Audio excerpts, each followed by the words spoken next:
On the evening of December 20th, 2024, at approximately 9 p.m., Maria Jennings reported that her 20-year-old granddaughter, Hannah Morales, had gone missing from the family-owned bar located in the Little Tokyo neighborhood of Los Angeles. Hannah, who regularly helped manage the bar, had finished her shift and sent a message to her grandmother stating she was stepping out for a moment and would return shortly. She never did. At 10 p.m., Maria attempted to call Hannah's phone. There was no response. She sent multiple follow-up messages, all of which remained unread. Initially attributing her granddaughter's absence to possible fatigue or personal reasons, Maria refrained from immediate alarm. However, by the following morning, with still no word from Hannah, Maria contacted several of Hannah's friends. None had seen or heard from her. Shortly after noon on December 21st, Maria returned to Hannah's apartment to search for any sign of her whereabouts. Upon entering the unit, she noticed a cold draft coming from the living room. The window appeared intact at first glance, but was slightly ajar. As she approached, she saw a large, jagged hole in one of the glass panes. The frame remained locked. A closer inspection revealed two bricks stacked against the outer wall directly beneath the window. One of the bricks had a partial footprint embedded in the dust. Alarmed, Maria contacted the Los Angeles Police Department. Responding officers arrived at 1:30 p.m. and conducted a preliminary inspection of the apartment. Maria informed them that the window had not been broken the day before and that her granddaughter would not have left it in such a condition. She stated her belief that someone had forcibly entered or exited the apartment through the window. The responding officers examined the site and concluded the breakage could have resulted from pressure inside the apartment or a simple household accident. No fingerprints were collected. No attempt was made to secure or photograph the shoe print. The report filed at 2:15 p.m. classified the case as a possible voluntary disappearance, citing the absence of signs of struggle, forced entry, or blood. Unsatisfied with the preliminary conclusions, Maria expressed concern regarding Hannah's former boyfriend, Marcus Reed, age 27. Reed, previously employed at a construction company in Long Beach, had first met Hannah at the bar earlier in 2024. According to Maria, Reed exhibited controlling behavior throughout their relationship and had been violent on multiple occasions. She emphasized that Hannah had tried to end the relationship several times, only to be pulled back by Reed's manipulation. Reed had reportedly been dismissed from his job and evicted from his company dormitory in October due to repeated absenteeism and conflicts with coworkers. Since then, he had been living with his mother, Joan Reed, in a deteriorating single-family residence in Boyle Heights, less than 2 miles from Hannah's apartment. Following the breakup in November, Hannah had returned to live with her grandmother and resumed her regular schedule at the bar. Maria noted several instances where she believed Reed had been watching Hannah from a distance. On more than one occasion, he had been seen standing near the bar's rear exit or along the route Hannah typically used to walk home. Hannah, though visibly anxious, declined to involve the police at that time. The evening of December 20th had been busy at the bar, with increased foot traffic due to the holiday season. Hannah was described by colleagues as attentive and efficient throughout her shift. She closed her register at 8:45 p.m. and sent her final message to Maria at 8:52 p.m. The message read, "I'm stepping out for a few minutes. Be right back." She left through the back door at 8:55 p.m. and was not seen again. Security cameras inside the bar recorded Hannah leaving the premises. However, footage from nearby streets was limited. The rear alley camera at the next building had been malfunctioning for over a week, and the city-owned traffic camera at the corner of East 2nd Street and Central Avenue was partially obstructed by ongoing construction work. On December 22nd, Maria again contacted the police with her concerns, urging them to investigate Marcus Reed. She provided them with details of his previous behavior, including verbal threats and suspected stalking.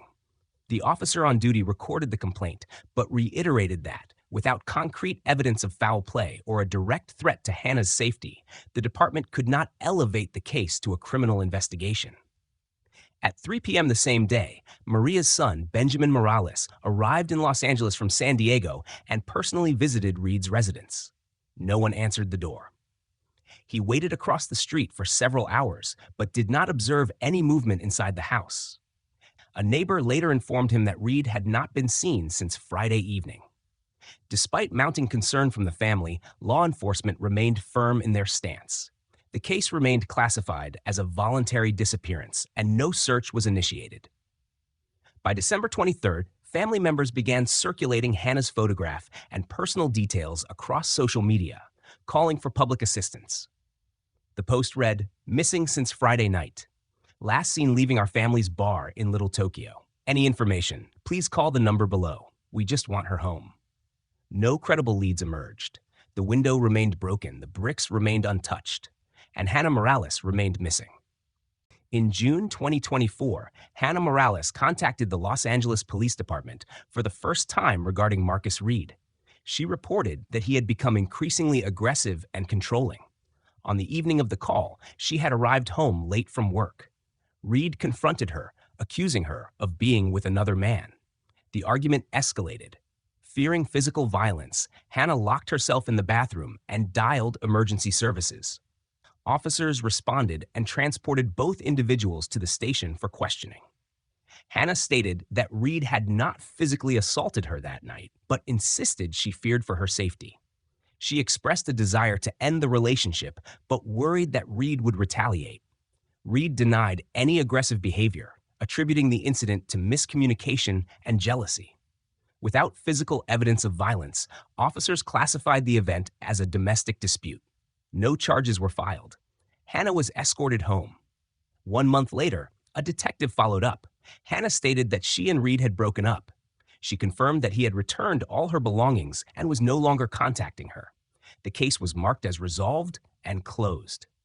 In August, Benjamin Morales contacted the police after Hannah came home with visible injuries. She later revealed that Reed had followed her after work. As she turned onto a side street near Boyle Heights, he confronted her, pushed her to the ground, and shouted threats. She managed to escape and return home. The incident left her shaken. She reported that Reed had continued to follow her sporadically since their breakup, often appearing near her workplace or apartment without notice. Officers summoned Reed for questioning. He acknowledged the confrontation but downplayed it, claiming he had merely tried to speak with Hannah and that she overreacted. He denied physical aggression. Hannah's statements, however, indicated escalating behavior. Based on her testimony, police filed an incident report and sought a temporary restraining order. The order was granted. Despite the court order, sightings of Reed near Hannah's residence persisted. In October, Reed approached Hannah outside the bar. She did not respond. That evening, he was seen again outside her building. The encounters remained nonviolent but persistent. Hannah documented each one and submitted reports to the police. Officers advised her to maintain distance and update them if he attempted contact again. On October 29th, Hannah appeared at the precinct unannounced. She requested to amend her previous statements. She now claimed Reed had not physically harmed her and that their recent encounters were consensual. She said fear had led her to exaggerate prior reports. She admitted to initiating contact with Reed and asked the department to drop any pending investigation. Officers closed the case based on her request. On October 30th, Joshua Morales filed a report stating Reed had forced entry into their home and taken Hannah against her will. He stated that his sister had recently shown signs of emotional instability and expressed fear for her safety. Police contacted Hannah. She confirmed she had gone with Reed voluntarily. She claimed they were trying to reconcile and needed space from family pressure. She declined to file a complaint and ended the call. On November 1st, Hannah contacted police, stating she had been assaulted by Reed. She claimed that previous statements were made under coercion and that she was not safe. According to her, Reed had taken her to the Los Angeles River and threatened to harm her if she contacted law enforcement again. She said he had coerced her into denying prior incidents. Officers documented the claim but were unable to locate Reed that day. On November 6th, Benjamin Morales filed another missing person report. He stated that Hannah had disappeared again and suspected she was with Reed. Police located Hannah at Reed's residence. She appeared calm and made no attempt to seek help. She confirmed she was staying with Reed voluntarily. Police did not pursue further action. On November 22nd, Benjamin Morales contacted authorities once more. He insisted that Hannah was not acting of her own free will. He believed she had been manipulated or threatened into remaining silent. Police noted his concerns but stated that legally, no action could be taken if Hannah continued to deny being in danger. On December 9th, Hannah called the station. She said Reed was once again loitering outside her building. She expressed fear but declined to come to the precinct to file a report. She said she was unsure what to do and then ended the call abruptly. On December 10th, she called again. She reported that her bicycle had been stolen. She said she suspected Reed and asked whether police could retrieve it from his house. Officers advised her against confronting him and encouraged her to file a formal complaint. She refused. On December 12th, she placed a third call. She said a man wearing a hooded jacket was standing near her apartment building, staring at her window. Though his face was covered, she believed it was Reed. Officers canvassed the area but found nothing suspicious. Between December 13th and December 19th, no further calls were recorded. On December 20th, Hannah Morales vanished. On the morning of December 21st, 2024, Maria Jennings remained seated in front of Hannah Morales' apartment. She had not slept. Every attempt to contact her granddaughter had failed. At 10 a.m., Maria visited the Los Angeles Police Department for a second time. She repeated her concerns about Marcus Reed. Officers reiterated that Hannah was an adult and there was no clear evidence of foul play. Benjamin Morales arrived later that afternoon. He immediately began coordinating with family members and friends to organize a search. They distributed flyers across Little Tokyo, Boyle Heights, and downtown Los Angeles. A public social media post, including photos and physical descriptions of Hannah, began gaining traction. Thousands shared it within hours. On December 22nd, Joshua Morales, 18, gathered 3 friends and traveled to Reed's residence in Boyle Heights. The group arrived shortly after 11 p.m. They knocked several times. There was no response. Lights flickered inside the second-floor window. The group began pounding on the door and shouting Reed's name. Joan Reed, 63, awoke to the noise and called the police. Officers arrived at 11:30 p.m. and detained all 4 young men for questioning. After confirming their identities, the group was released with a warning. No search of the residence was conducted. Back at the Morales household, anxiety escalated. Maria developed heart palpitations and was transported to Los Angeles County Medical Center for evaluation. Benjamin took temporary leave from work and began collecting all available information on Marcus Reed. Over the next 2 days, he visited neighbors, former co-workers of Reed, and local businesses near the bar. Several individuals confirmed seeing Reed in the vicinity days before Hannah's disappearance. On December 26th, Benjamin contacted a licensed private investigator. He paid an upfront fee and requested an intensive background check on Reed. The investigator began surveillance operations, starting with known locations Marcus frequented. No sightings were confirmed in the following week. On December 29th, Benjamin posted a formal plea on social media. "If anyone has seen my daughter Hannah Morales, please come forward. We believe she is in danger. Any information can help." The post included a new phone number for tips. It was shared over 100,000 times within 3 days. In early January 2025, a man claimed to have seen Reed entering a convenience store near Alhambra. The private investigator obtained security footage showing a man resembling Reed on the evening of January 3rd. A vehicle used by Reed in the past was parked nearby. Surveillance was increased in the area. On February 5th, the investigator tracked Reed leaving an apartment complex near Monterey Park. Benjamin and Joshua Morales arrived at the location. Upon seeing Reed walking alone, they approached him and demanded he turn over his phone. Reed attempted to flee but was restrained. A brief physical altercation occurred. Benjamin seized Reed's phone before leaving the area. Messages retrieved from the device were saved and forwarded to law enforcement. One conversation stood out. Reed and his mother discussed plans to leave the country. The dialogue included references to false identities, moving locations, and inquiries about passports. Joan Reed also suggested destinations and asked if her son needed money. Benjamin submitted the phone and all relevant data to the Los Angeles Police Department. He stated that the messages indicated coordinated evasion and likely knowledge of Hannah's disappearance. Officers logged the materials but concluded that, while suspicious, the content did not constitute legal evidence of abduction or homicide.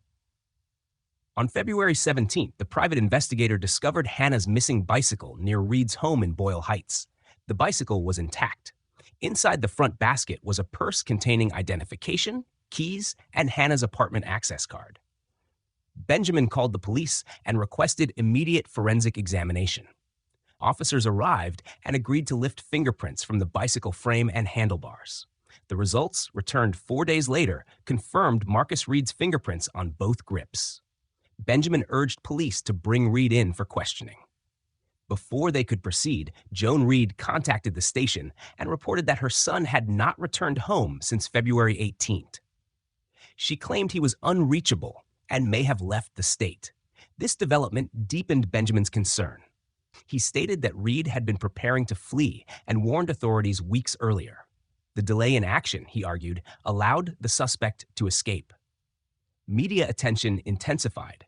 Local news stations began reporting on the case, highlighting the number of prior warnings given by the Morales family and the lack of police intervention. Online forums and advocacy groups began discussing the case under hashtags demanding justice. Public frustration mounted. By March, the Los Angeles Police Department had received formal complaints regarding procedural negligence. On April 4, 2025, under public pressure, law enforcement formally opened a homicide investigation into the disappearance of Hannah Morales. The announcement marked 105 days since her last known sighting. The Morales family remained convinced that the window of rescue had long since closed. On April 10, 2025, the Los Angeles Police Department executed a search warrant at Marcus Reed's residence in Boyle Heights. The property was a 2-story detached home owned by Joan Reed. Officers conducted a full interior and exterior sweep. No signs of Hannah Morales were located. The basement and attic were both empty. No clothing, documents, or digital devices belonging to Hannah were found. No biological evidence was recovered. The initial report classified the property as clean. On April 13th, forensic specialists revisited the site. One technician noticed inconsistencies in the dimensions of a closet on the second floor. The back wall appeared newly patched. Using thermal imaging and density analysis, they identified a hidden cavity behind the drywall. Inside was a dark green duffel bag, zipped shut and taped at the edges.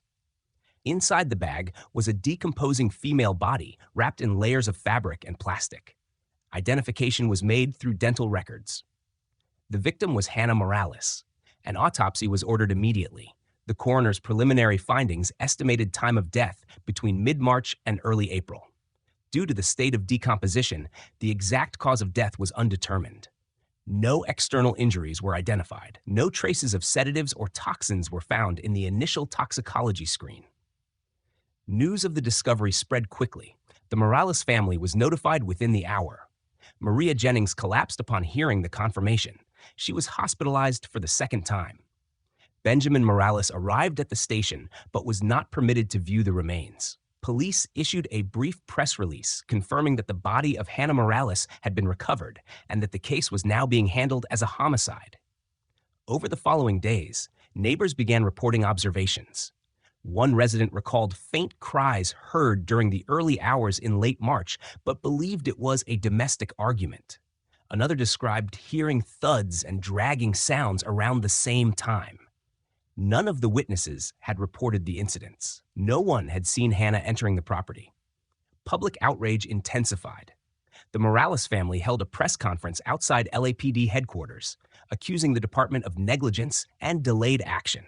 Activist groups joined the protest, demanding an internal investigation into the handling of the case. The hashtag Justice for Hannah trended nationally. Dozens of local officials issued statements of support. On April 15th, the department confirmed that Marcus Reed had crossed into the state of Washington on February 19th. Border records indicated no outbound international travel. An arrest warrant was issued. Coordination with Washington law enforcement was initiated. Surveillance footage from transit stations was reviewed. A man resembling Reed was seen at Seattle-Tacoma International Airport on April 14th. On April 16th, Marcus Reed was arrested at 6:40 p.m. at the baggage claim area of Seattle-Tacoma International Airport after arriving on a domestic flight from Portland. He was taken into custody without resistance. Officers reported no weapons or contraband in his possession. He was extradited to California within 48 hours. Reed was processed at the Metropolitan Detention Center in Los Angeles. During initial questioning, he refused to answer most inquiries. Legal counsel was assigned. According to arrest records, Reed stated only that he accepted responsibility and would not contest the outcome. Police re-examined his digital history. Analysis of the phone seized by the Morales family in February revealed deleted messages referencing containment, escape, and transfer of responsibility. Investigators reconstructed partial threads suggesting that Joan Reed had knowledge of Hannah's presence in the home. When questioned, Joan Reed denied involvement. Her devices were confiscated for analysis. No formal charges were filed against her. On April 18th, LAPD confirmed that Marcus Reed would be charged with first-degree murder, unlawful confinement, and obstruction of justice. Bail was denied. A preliminary hearing was scheduled for May 6. Prosecutors cited the concealment of the body, tampering with the crime scene, and the history of domestic violence as aggravating factors. The Morales family declined media interviews following the indictment. They released a written statement thanking the public for support and expressing regret that early warnings were ignored. Maria Jennings was discharged from the hospital on April 21st. She required continuous care. On April 22nd, the Los Angeles Police Department issued a formal apology acknowledging procedural failures. An internal review panel was formed. 3 officers were placed on administrative leave pending the investigation. The department pledged to revise its protocol for handling repeated domestic violence complaints. On April 25th, a community vigil was held near the Morales family bar in Little Tokyo. Hundreds of residents attended. Candles were lit. Names of other unresolved domestic violence victims were read aloud. Hannah's photograph was displayed beneath a banner that read, "She asked for help 9 times." Investigators continued examining Marcus Reed's past. No prior arrests had been recorded. School records indicated average performance and no behavioral issues. Former teammates described him as quiet but disciplined. Employers from his construction job noted occasional absences and conflict with supervisors. No psychiatric evaluations were on record. No past restraining orders had been filed by other individuals. Despite the formal charges, key questions remained unresolved. The method of confinement, the circumstances of Hannah's death, and the exact role Joan Reed may have played. Police confirmed the investigation remained open. On May 6, 2025, Marcus Reed appeared in court for his preliminary hearing at the Clara Shortridge Foltz Criminal Justice Center. The judge reviewed charges of first-degree murder, unlawful imprisonment, and obstruction of justice. The prosecution submitted autopsy results, digital messages, and forensic reports. The defense declined to present arguments. The court ruled there was sufficient evidence to proceed to trial. Media coverage intensified. Local and national outlets revisited the timeline of events, focusing on the period between June and December 2024. Emphasis was placed on the 9 separate calls Hannah Morales made to police, none of which resulted in sustained intervention. Analysts questioned the decision to close multiple reports based solely on verbal retractions, despite a clear pattern of harassment and fear. The Morales family declined all interviews. They attended court sessions in silence. Benjamin Morales submitted a victim impact statement describing the deterioration of family health, financial hardship, and the emotional toll of uncertainty. Maria Jennings remained under medical supervision. Joshua Morales withdrew from his final semester at university. On May 10th, LAPD's Internal Review Board completed a preliminary investigation. 3 officers were found to have failed to escalate multiple complaints from Hannah Morales in violation of department policy. The board recommended disciplinary action ranging from suspension to reassignment. A formal apology was issued to the Morales family. On May 12th, prosecutors released additional evidence gathered from Reed's digital footprint. GPS records showed prolonged stationary intervals in areas near Hannah's workplace in the days leading to her disappearance. Web history showed multiple searches related to law enforcement response times, concealment techniques, and extradition laws. Draft messages to Joan Reed referenced timeline control, storage prep, and route clearance. Investigators confirmed the phone's deletion logs showed that over 50 messages had been manually erased within hours of Hannah's last known contact. Joan Reed was summoned for further questioning. Her responses were inconsistent with digital records. She denied knowledge of the hidden compartment in the home and claimed she had not seen Hannah Morales after January. When confronted with time-stamped surveillance photos showing both her and Hannah entering the residence in early March, she refused further cooperation. Police did not issue charges but retained her under surveillance. Public reaction remained volatile. Online discussions increasingly focused on systemic failures in handling domestic abuse complaints. Several local advocacy groups organized forums and petitions. The Morales case was cited in arguments demanding statewide reform in emergency response classification, particularly in repeat threat scenarios.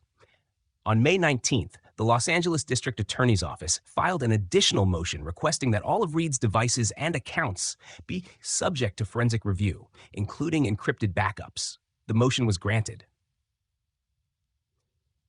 A warrant was extended to cloud storage linked to Reed's email accounts. Analysts recovered deleted audio recordings. One file contained muffled sounds resembling a verbal altercation followed by prolonged silence. The voice was identified as Hannah Morales.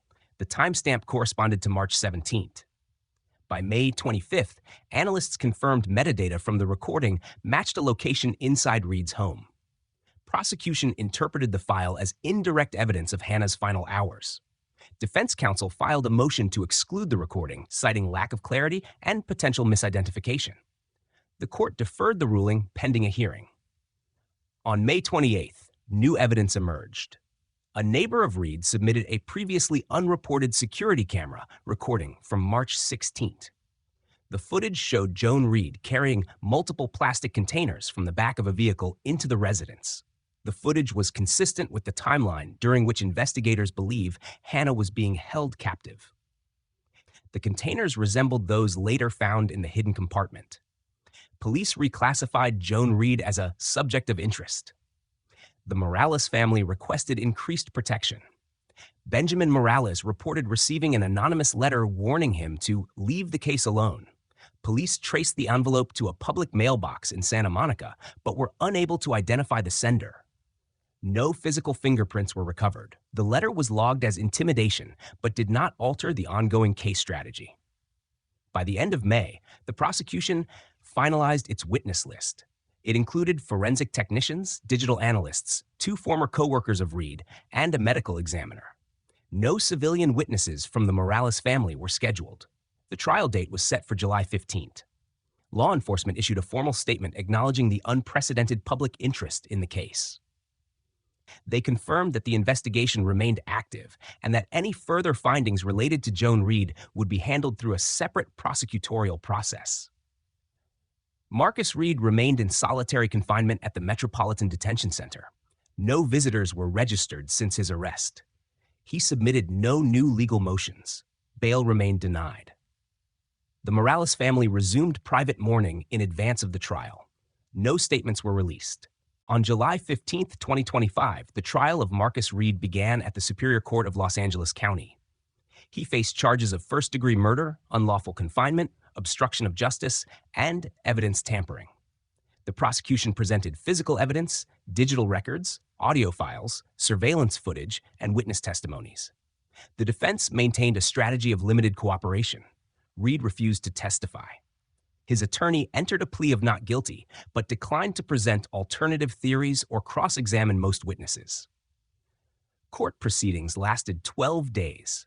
Forensic analysts confirmed that the concealed storage space where Hannah Morales' body was found had been altered between March and April 2025. The coroner testified that while the exact cause of death remained inconclusive, the lack of ventilation and signs of restricted movement indicated prolonged confinement. The audio recording retrieved from Reed's device was admitted as supporting evidence. Its content, though indistinct, matched spatial acoustics from inside the closet where the body was recovered. The jury deliberated for 6 hours. On July 27, 2025, Marcus Reed was found guilty on all counts. The presiding judge sentenced him to life imprisonment without the possibility of parole. Reed showed no visible reaction. Upon sentencing, he was transferred to California State Prison, Sacramento. He entered solitary housing at the request of prison administrators due to the high-profile nature of the case. Following the conviction, the Los Angeles District Attorney's Office announced it would not pursue charges against Joan Reed. The decision cited insufficient evidence for criminal liability despite her suspicious behavior and failure to report. She remained under public scrutiny. Her home was vandalized 3 times within a week of the verdict. She relocated to an undisclosed location. The Morales family held a private memorial on August 1, 2025, attended by close relatives and advocates. No media were permitted. Maria Jennings was absent due to declining health. Benjamin Morales released a brief statement thanking the public for their support, but emphasizing that justice had not erased the loss. The case triggered a wave of legislative proposals.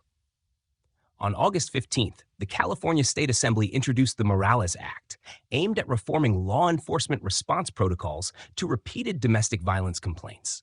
The bill included mandatory escalation procedures after multiple calls from the same victim, requirements for psychological threat assessments, and enhanced digital documentation.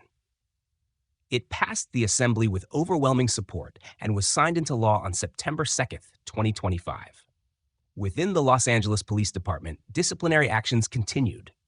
2 officers involved in earlier responses received suspensions without pay. 1 supervisor was reassigned. A department-wide training program on risk assessment and victim psychology was implemented in partnership with external consultants. Across the city, advocacy groups reported an increase in domestic violence reports. Public awareness campaigns encouraged early intervention. Support hotlines saw a 35% surge in calls between August and September. The Morales case was used in training materials for police departments statewide. At the academic level, criminology programs began citing the case in studies on system failure, victim response behavior, and manipulative offender profiles. Law schools examined the legal boundaries of self-withdrawn complaints and institutional bias in domestic abuse cases. Psychological analysts reviewed Marcus Reed's developmental history. His early ambition to become a professional athlete, followed by his descent into social withdrawal and aggression, was cited as a textbook case of identity collapse. Experts noted the correlation between his inflated self-image, obsessive control patterns, and ultimate detachment from moral consequence. No further communication from Reed has been recorded since his transfer. He remains in isolation. His name is no longer included in visitation logs. His mother has not submitted any request for contact. By October 2025, the story had faded from headlines. Advocacy campaigns moved on to new cases. Online discussions quieted. The Morales family returned to daily life under altered conditions. Their home remained sparsely decorated. The family-owned bar resumed operation under new management. Maria Jennings passed away in late October. Her obituary made only brief mention of the case. In the aftermath, the community carried forward the memory of Hannah Morales not as a victim alone, but as a symbol of systemic blind spots. Her calls had been clear. Her fear had been real. Her disappearance had been preventable. The weight of the case lingered, not as a headline, not as a courtroom drama, but as a persistent echo in public consciousness, a reminder of the fragile boundary between love and possession, between misunderstanding and cruelty, between vigilance and neglect. And in that silence, the cost of ignoring a voice was finally measured, not in evidence, not in verdicts, but in absence, permanent, irreversible. Ladies and gentlemen, thank you for staying with us through this difficult but important story. True crime narratives, especially those rooted in real events, often leave us with more questions than answers. They reveal not only the actions of individuals, but also the cracks in the systems meant to protect us. What does it take for a cry for help to be truly heard? At what point does silence become complicity? And how do we, as individuals and as a society, respond when the signs are clear but inconvenient? These are not easy questions, nor do they have simple answers. But perhaps that's exactly why they must be asked. We invite you to take a moment to reflect, not just on what happened, but on why it happened, and how similar stories might still be unfolding around us without notice. We encourage you to share your thoughts in the comments. What resonated with you? What disturbed you? What would you want to see change? Your voice matters, and your perspective may help others see things in a new light. If this story moved you, consider sharing it. Sometimes awareness is the first step toward prevention. Until next time, take care and keep listening, because someone, somewhere, always needs to be heard.